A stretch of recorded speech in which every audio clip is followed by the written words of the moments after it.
केदारनाथ में शिवलिंग का आकार सबसे अलग क्यों है? मित्रों, उत्तराखंड में स्थित भगवान शिव के प्रमुख ज्योतिर्लिंगों में से एक केदारनाथ में स्थित इस ज्योतिर्लिंग की महिमा ही नहीं बल्कि आकार भी कुछ खास है। दरअसल यहाँ भगवान शिवलिंग की पूजा विग्रह रूप में की जाती है और बैल की पीठ जैसे त्रिकोणाकार रूप में है।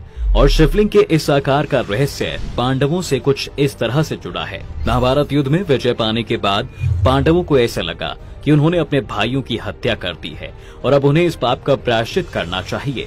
साथ ही अब उन्हें इस पाप से मुक्त होने का उपाय भी सोचना चाहिए। इसलिए पांडव भगवान शिव को खोजते हुए हिमालय पर पहुंच गए, लेकिन उनको भगवान शिव ने दर्शन नहीं दिए और वो अंतर्ध्यान होकर केदार में चले गए। वहीं पांडवों ने भी हार नहीं मानी और वो भगवान शिव को खोजते हुए केदार तक पहुंच गए थे। जब भगवान को यह ज्ञात हुआ तो उन्होंने बैल का रूप धारण कर लिया और वो अन्य पशुओं के बीच में चले गए ताकि उनको कोई पहचान ना पाए। रूप बदलने के बाद भी पांडव उनको पहचान गए।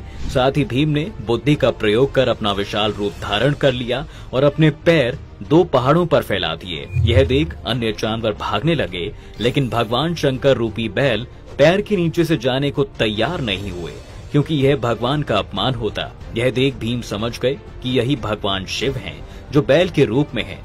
भीम बैल के पास गए तो बैल भूमि से अंतर्ध्यान होने लगे। तब भीम ने बैल के कुबड़ को पकड़ लिया। भगवान शिव पांडवों की भक्ति से प्रसन्न हो गए और उन्होंने पांडवों को दर्शन देकर उन्हें पाप मुक्त कर दिया। तभी से भगवान शंकर को बैल की पीठ की आकृति पिंड के रूप में केदारनाथ धाम में पूजा जाता है। मित्रों, पौराणिक मान्यताओं के अनुसार जब भगवान शंकर बैल के रूप में अंतर्ध्यान हुए तो उनके धड़ से ऊपर का भाग काठमांडू यानी नेपाल में प्रकट हुआ, जहां पशुपतिनाथ का मंदिर स्थित है। साथ ही शिव की भुजाएं तुंगनाथ में, मुख रुद्रनाथ में, नाभि मदमहेश्वर में और जटा कल्पेश्वर में प्रकट हुई। इसलिए इन चार स्थानों के साथ केदारनाथ धाम को पंच केदार कहा जाता है। एक अन्य पौराणिक कथा के अनुसार हिमालय के केदार श्रृंग पर भगवान विष्णु के अवतार महातपस्वी नर और नारायण ऋषि तपस्या करते थे। उनकी आराधना से प्रसन्न होकर भगवान शिव प्रकट हुए और ज्योतिर्लिंग के रूप में सदा वास करने का उन्हें वर प्रदान दिया। पत्थरों से बने कत्यूरी शैली से बने इस मंदिर के बारे में कहा जाता है कि इसका निर्माण पांडव वंशी जन्मेजय ने करवाया था। यहाँ स्थित स्वयंभू शिवलिंग अति प्राचीन है। साथ ही आदि शंकराचार्य ने इस मंदिर का जीर्णोद्धार करवाया था। केदारनाथ हिमालय के केदार पर्वत पर स्थित है। केदारनाथ धाम और मंदिर तीनों तरफ से पहाड़ों से घिरा हुआ है। एक तरफ है करीब 22,000 फुट ऊंचा केदारनाथ, दूसरी तरफ है 21,600 फुट ऊंचा खर्च कुंड और तीसरी तरफ है 22,700 फुट ऊंचा भरत कुंड नाम का पहाड़। वहीं केदारनाथ धाम में 5 नदियों का संगम भी है। यहाँ मंदाकिनी, मधुगंगा, क्षीरगंगा, सरस्वती और स्वर्ण गौरी नदी है। साथ ही नदियों में से कुछ का अस्तित्व नहीं रहा, लेकिन अलकनंदा की सहायक मंदाकिनी नदी आज भी मौजूद है। इसी के किनारे केदारेश्वर धाम स्थित है। यहाँ सर्दियों में भारी बर्फ और बारिश में जबरदस्त पानी रहता है। समुद्र तल से केदारनाथ धाम 3584 मीटर की ऊंचाई पर स्थित है। यह मंदिर 6 फीट ऊंचे चौकोर चबूतरे पर बना हुआ है। मंदिर में मुख्य भाग मंडप और गर्भगृह के चारों ओर परिक्रमा पथ है।